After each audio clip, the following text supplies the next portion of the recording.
दोस्तों नमस्कार। चाणक्य कोचिंग सोनीपत के इस नए वीडियो में मैं विकास आपका स्वागत करता हूं।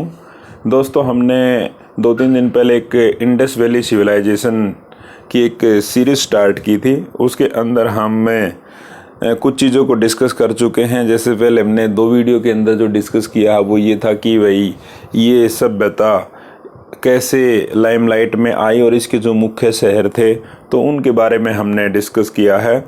तो आज इस वीडियो के अंदर हम आगे जो इसका बाकी जो चीज़ें रहती हैं उनको डिस्कस करेंगे। तो जो साथी आज पहली बार हमारे इस वीडियो को देख रहे हैं तो प्लीज़ हमारे चैनल को लाइक कीजिए, सब्सक्राइब कीजिए। तो प्यारे बच्चों चलो शुरू करते हैं। जैसे हम बात करते हैं कि भाई एक क्वेश्चन आता है, इस सिविलाइजेशन को या सभ्यता को हम धातु के आधार पर यदि इसका नामकरण करें तो इसको क्या नाम दे सकते हैं। यानी इस सभ्यता के दौरान जो सबसे ज़्यादा कौन सी धातु का प्रयोग किया जाता था, तो धातु के आधार पर हम बात करें तो इसको कांस्य युगीन सभ्यता कहा जा सकता है। ये बहुत ही महत्वपूर्ण क्वेश्चन बनता है यहाँ से। तो इसको कांस्य युगीन सभ्यता कहते हैं क्योंकि इस दौरान जो सबसे ज़्यादा जो धातु का प्रयोग किया गया वो कांस्य का किया गया। ठीक है, तो इसलिए इसको हम कह सकते हैं कांस्य युगीन सभ्यता। उसके बाद कांसा जो बनता है वो किससे बनेगा, तांबा और टिन। तांबे और टिन को पिघलाकर ये कांसा बनाया जाता है। और अब जैसे इस काल के अंदर मैंने आपको पहले बताया था एक मूर्ति मिली थी, जैसे मोहनजोदड़ो से कांस्य युग की एक नर्तकी की मूर्ति मिली थी। ठीक है, तो इस दौरान कुछ अन्य स्थानों से भी यानी कांस्य की मूर्तियां मिली हैं। तो धातु की मूर्तियां उतनी मात्रा में नहीं मिली, भाई ज़्यादा लेवल पे नहीं मिली हैं। धातु की जो मूर्तियां हैं वो कम मिली हैं, लेकिन जो उनकी बनावट थी कलात्मक रूप से वो उच्च कोटि की थी। ठीक है, बनावट की दृष्टि से अगर देखा जाए तो उनकी बनावट उच्च कोटि की थी। जैसे एक नटराज की मूर्ति है तो उसी के समान उनकी बनावट थी। ठीक है, तो यहाँ से क्वेश्चन ये पूछा जाएगा जो एग्जाम के अंदर, धातुओं की मूर्ति वो कम मात्रा में मिली है या ज़्यादा मात्रा में, तो धातु की मूर्ति कम मात्रा में मिली है और वो ज़्यादातर किसकी मिली है, कांस्य की। और कांसा किससे बनता है, तांबे और टिन से। अब ऐसा नहीं है कि उस दौरान कांसा ही प्रयोग में लाया जाता था। तो कांस्य के अलावा जो दूसरी धातु थी जो प्रयोग में लाई जाती थी वो एक तो टिन थी, तांबा, चांदी और सोना, इनका भी प्रयोग किया जाता था। अब जैसे टिन है, टिन कहाँ से, जैसे जो टिन है हमारे देश के अंदर भी मिलती थी और कई बाहर के साथ की जो जगह थी वहाँ से भी आयात की जाती थी। जैसे टिन अफ़गानिस्तान से भी आती थी और ईरान से भी आती थी। तो ये 2 महत्वपूर्ण स्थान थे जहाँ से टिन आती थी। तांबा, खेतड़ी, राजस्थान के अंदर खेतड़ी के अंदर तांबे की जो खाने हैं तो वहाँ से मिलता था। और बलूचिस्तान से भी तांबा मिलता था। तो ये 2 मुख्य स्थान थे जहाँ से तांबा मिलता था, ये आपको ध्यान रखने हैं। चांदी ईरान और अफ़गानिस्तान से, ये चांदी ईरान और अफ़गानिस्तान से आती थी। और जो सोना है वो दक्षिण भारत के अंदर और अफ़गानिस्तान से, दक्षिण भारत में कर्नाटक के अंदर कोलार की खाने हैं, वहाँ से सोना प्राप्त किया जाता था।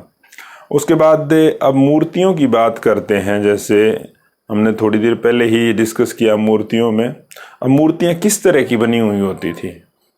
अब जो मूर्तियाँ बनाई गई थी उस दौरान, अब कुछ तो मूर्तियाँ धातु से बनी हैं और धातु के अलावा जो मूर्तियाँ बनाई गई थी वो मिट्टी से। एक तो धातु की कम मात्रा में और दूसरी मूर्तियाँ बनाई गई थी वो मिट्टी से। ज़्यादातर जो मूर्तियों का निर्माण किया गया वो मिट्टी से। ये भी आपसे एग्जाम में पूछा जा सकता है कि भाई धातु की मूर्तियाँ ज़्यादा थी या मिट्टी की, तो आप किसके साथ जाओगे, मिट्टी की मूर्तियों के साथ। अब इसके अंदर जो मूर्तियाँ मिलेंगी वो पशुओं की भी, पक्षियों की भी और मानव की भी। मानव के अंदर आप ये देखना, नर की भी मूर्ति मिली है और नारी की भी।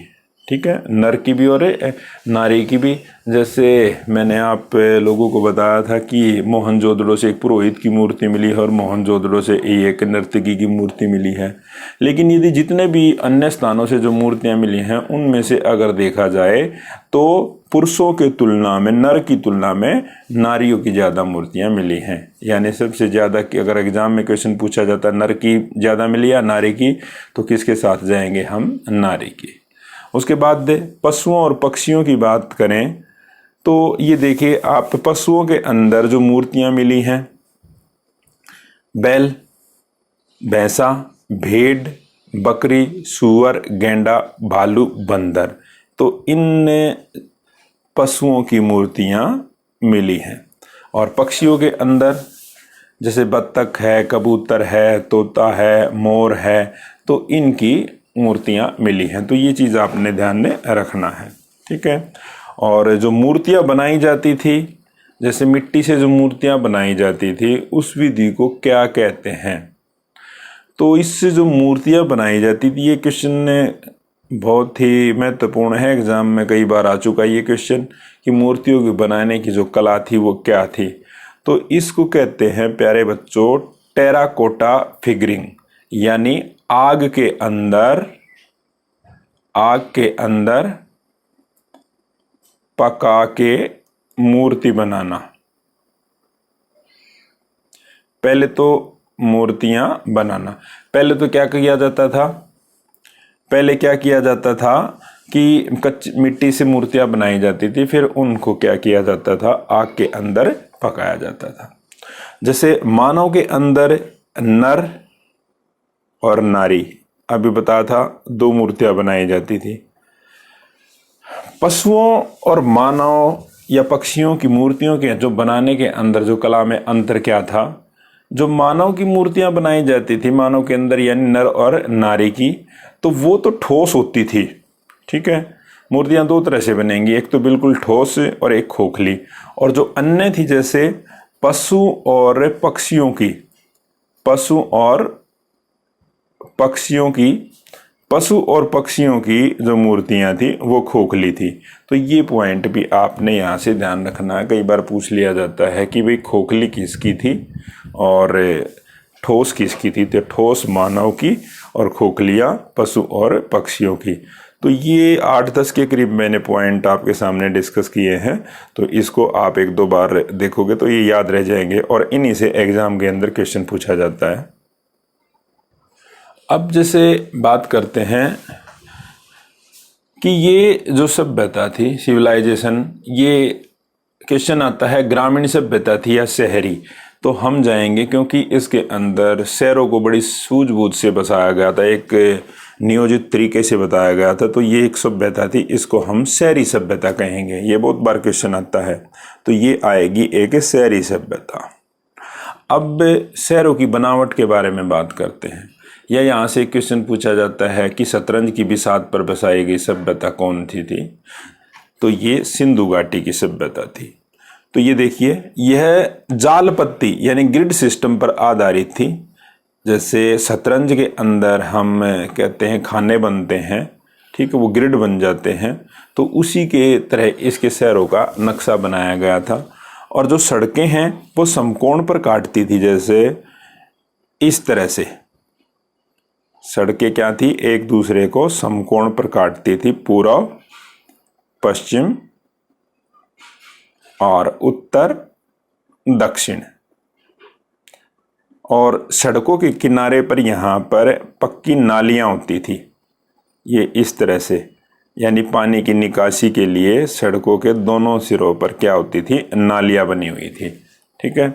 और इन नालियों में जैसे इसको साफ करने के लिए कुछ दूरी पर, जैसे आजकल हम सीवरेज सिस्टम के अंदर मेन होल छोड़ते हैं, तो उसी तरह कुछ साफ करने के लिए इनको पहले तो ढक दिया जाता था, और जब साफ करनी होती थी तो उस हिस्से को खोलकर साफ कर लिया जाता, जैसे आजकल सीवरेज सिस्टम सीवरेज को साफ किया जाता है, इसी तरह से। उसके बाद आगे चलते हैं कि भी ये शहर हैं वो किस तरीके से बसाए गए थे, इनका नक्शा किस तरह का था। जैसे मैंने पहले भी बताया था, पहले वीडियो के अंदर, कि ज़्यादातर जो शहर हैं वो दो ही हिस्सों के अंदर डिवाइड थे। यानी शहर था, ये चीज़ ध्यान रखनी है आपने, ये बहुत महत्वपूर्ण है कि शहर कितने हिस्सों के अंदर डिवाइड था। शहर था दो हिस्सों के अंदर डिवाइड होता था। एक को बोलते थे हम पूर्वी टीला है और एक है पश्चिमी।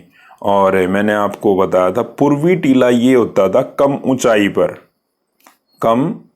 पर, और पश्चिमी टीला होता था अधिक ऊंचाई पर। यानी शहर के दो भागों में विभाजित है, एक भाग ऊंचाई पर है, एक भाग नीचे पर है। तो ये देख लेना, पश्चिम के अंदर ज़्यादा अक्षर आते हैं तो इसलिए अधिक लिखेंगे, तो अधिक के अंदर ये इस तरह ध्यान रख लेना, ये अधिक ऊंचाई पर था। पूर्व के अंदर कम, तो ये कम ऊंचाई पर। लिखने के टाइम कई बार हम कंफ्यूज हो जाते हैं कि वे कौन सा अधिक ऊंचाई पे था। तो पश्चिम के अंदर ज़्यादा अक्षर आएंगे, तो ये था अधिक यानी ऊंचाई पर। और इसका जो एक अन्य नाम था दिया गया है, इसको दुर्ग टीला दिया गया है। ये भी इम्पोर्टेंट क्वेश्चन है कि पश्चिमी को क्या कहते हैं, टीले को दुर्ग टीला और इसको नगर टीला।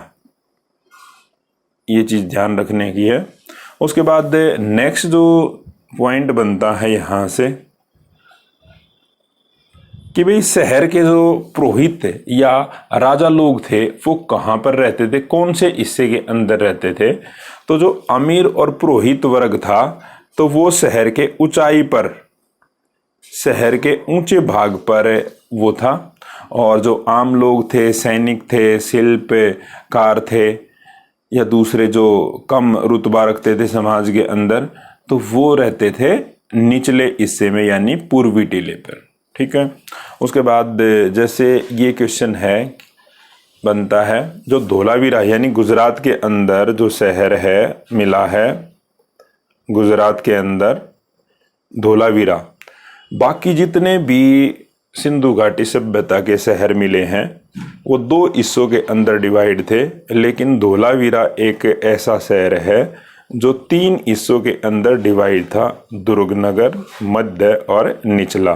तो ये बहुत ही महत्वपूर्ण है, ये कई बार एग्जाम में आ चुका कि भाई कौन सा शहर तीन हिस्सों के अंदर डिवाइड था, तो आप जाओगे धोलावीरा के साथ।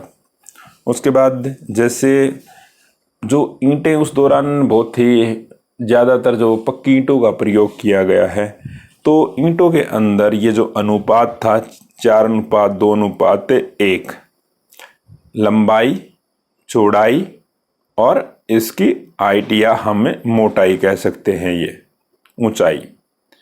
तो ये इस तरह की इनके अंदर रेशो था। अब जो उस दौरान जैसे कच्ची ईंटें भी मिली हैं, कुछ भवन कच्ची ईंटों के बनाए गए थे और कुछ भवन पक्की ईंटों के अंदर।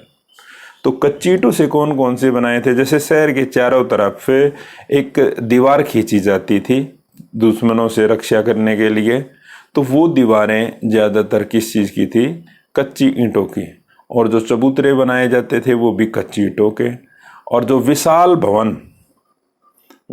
भवन या जो नालियाँ बनाई जाती थी तो वो, और कुएं बनाए जाते थे तो वो किससे बनाए जाते थे, पक्की ईंटों से। अलंकृत ईंटें यानी जिन ईंटों पर डिजाइन निकाला गया था तो वो कालीबंगा से मिली हैं। कालीबंगा राजस्थान के अंदर, कालीबंगा, तो कालीबंगा राजस्थान के अंदर है तो वहां से मिली है। और एक के ये भी ध्यान रखना, एल शेप की, एल आकार की ईंटें यानी एल शेप, जैसे अंग्रेजी का अक्षर एल है उस शेप की कुछ भी ईंटें मिली हैं। उनका प्रयोग क्या किया जाता था, जब मकानों के जो किनारे बनाने होते थे तो उनके अंदर और नालियों के अंदर किया जाता था। तो ये चीज़ें मैंने आपको शहरों की बनावट के बारे में डिस्कस की हैं। तो जो मुख्य जहाँ से क्वेश्चन बनते हैं तो यही पॉइंट निकल के आते हैं। अब बात करते हैं कृषि। उस दौरान के लोग कृषि कैसे करते थे और किन चीज़ों की कृषि करते थे। जैसे जितने भी बड़े नगर हैं वो किसी न किसी नदी के किनारे पर बसे हुए थे, और नदियाँ अपने साथ मिट्टी बहा कर लाती है और नदियों के द्वारा बही गई मिट्टी काफ़ी उपजाऊ होती है। तो वो मिट्टी थी जलोढ़ मिट्टी। जो कृषि की जाती थी वो कौन सी मिट्टी के अंदर की जाती थी, जलोढ़ मिट्टी। तो अब तक ये कहते हैं कि सिंधु घाटी सभ्यता के लोगों को 9 फसलों की ये क्वेश्चन कई बार पूछा जा चुका है कि कितनी फसलों की उनको जानकारी थी, तो लगभग वो 9 फसलों की उनको जानकारी थी, इनकी ज़्यादा कृषि की जाती थी। इनमें जैसे बाजरा, चावल, गेहूँ, जौ, कपास, खजूर, तरबूज, मटर, सरसों, तो इनकी खेती ज़्यादा की जाती थी। तो 9 फसलों के बारे में उनके बारे में जानकारी हमें मिलती है। और जैसे कपास की बात करें तो विश्व में कपास उगाने वालों में सिंधुवासी प्रथम थे। यानी ये कहा गया कि सबसे पहले सिंधु घाटी के लोगों ने ही कपास को उगाना आरंभ किया था। और यूनानियों ने इसको सिंडन कहा है, सिंडन या सिंडोन, यानी जिस क्षेत्र के अंदर ये कपास उगाया जाता था उस क्षेत्र को क्या नाम दे दिया गया, सिंडन। तो इस तरह से ये अब कृषि के अंदर किसका प्रयोग किया जाता था कृषि के लिए, हमने पहले भी डिस्कस किया था। कृषि के लिए प्रयोग किया जाता था हल का प्रयोग, क्योंकि बनावली से हल के आकार के मिट्टी के खिलौने मिले हैं और उन्हीं से ये आइडिया लगाया कि वो लोग किसका प्रयोग करते थे, हल का प्रयोग करते थे। ये हमने पहले डिस्कस किया था। और कई बार 2 फसलें भी इकट्ठी बोई जाती थी, 2 फसलें भी इकट्ठी बोई जाती है। कई जगह से ऐसे प्रमाण मिले हैं कि 2 फसलों भी इकट्ठी बोई जाती थी। उसके बाद पशुपालन पे आते हैं। पशुपालन,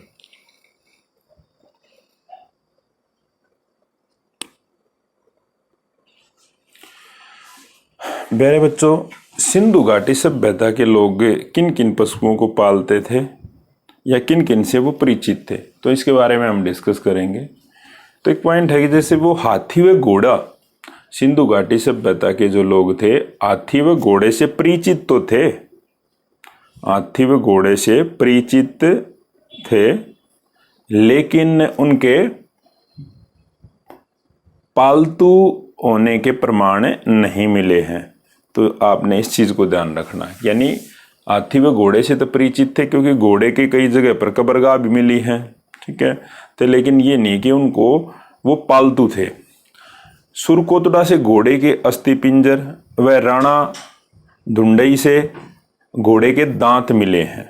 ये पॉइंट भी आपको ध्यान में रखना, ये एग्जाम में कई बार यहाँ से क्वेश्चन आया है। उसके बाद जो घोड़े और हाथी की जो मूर्तियां हैं वो लोथल, गुजरात और रंगपुर से ये मिली हैं। ये चीज़ भी आपने ध्यान में रखनी है। कई बार जैसे क्वेश्चन पूछ लिया जाता है क्या इस सभ्यता के लोग शेर से परिचित थे, शेर के बारे में कोई भी साक्ष्य नहीं मिले हैं, तो इसलिए हम कह सकते हैं कि वो शेर से परिचित नहीं थे। और जो दूसरे पशु पाले जाते थे उनके अंदर ज़्यादातर जैसे कुबड़ वाला सांड, तो कुबड़ वाले सांड के तो चित्र हैं, मोहरों पर भी मिले हैं और इसकी तो वो पूजा भी करते थे। भेड़, बकरी, कुत्ता, खच्चर, सुअर, ये उनके मुख्य क्या थे, पालतू पशु थे। तो ये चीज़ें मैंने आप लोगों को बताया है। और जैसे गेंडे के बारे में बात करें, कई बार ये क्वेश्चन पूछा गया है कि जो गेंडा था तो उसके प्रमाण खाली हमें एक जगह आमरी से ही मिले हैं और कहीं से ऐसा नहीं मिला है गेंडे के बारे में। तो गेंडे के बारे में जानकारी आमरी से ही मिली है। तो ये 7-8 पॉइंट है पशुओं से संबंधित, ये चीज़ें आपने ध्यान रखनी है। उसके बाद जो अगला हम जो डिस्कस करेंगे वो सबसे महत्वपूर्ण है लिपि के बारे में। ये आता है कि भाई सिंधु घाटी की सभ्यता की लिपि कैसी थी। आज तक हमें बात करें तो उस सिंधु घाटी की सभ्यता की लिपि को आज तक नहीं पढ़ा जा सका है। तो जैसे हड़प्पाई जो लिपि पर जो सबसे पहले अपने जो विचार पेश किए वो 1873 के अंदर अलेक्जेंडर कनिंघम ने पेश किए थे। ये क्वेश्चन है, यानी लिपि के बारे में जो कुछ कहा तो वो पहली बार अलेक्जेंडर कनिंघम ने कहा था। और जो ये लिपि है उसने ये कहा था कि इस लिपि का संबंध किससे है, ब्राह्मी लिपि से, यानी इस लिपि का विकास किससे हुआ है, ब्राह्मी लिपि से। और सर्वप्रथम में ये क्वेश्चन है इसको पढ़ने का प्रयास सबसे पहले 1925 के अंदर 1925 के अंदर इसको पढ़ने का प्रयास L.A. वेडल ने किया था। ये क्वेश्चन आपको ध्यान रखना है कि सबसे पहले उन्होंने प्रयास किया था कि इस लिपि को पढ़ा जा सके। तो यहाँ से एक रिजल्ट निकल के आया है कि ये लिपि आज तक नहीं पढ़ी जा चुकी है और इस लिपि को हम चित्रात्मक लिपि कह सकते हैं।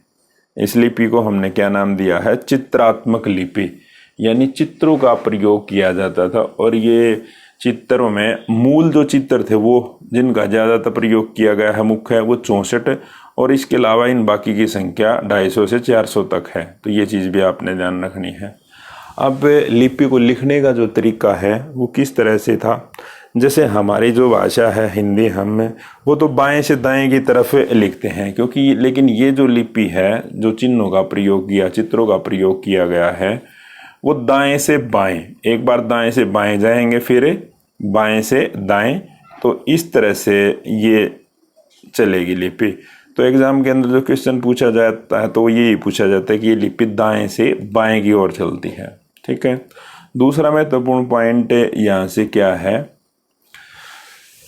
दूसरी जो चीज़ याद रखने की वो ये है कि जो चित्र मिले हैं, जिन चित्रों का प्रयोग किया गया था उनमें से सबसे ज़्यादा जो यूज किया गया है वो जो, जैसे इंग्लिश के अल्फ़ाबेट है U, तो इसका प्रयोग ज़्यादातर किया गया है और एक मछली के चित्र का प्रयोग सबसे ज़्यादा बार इन दो का किया गया है।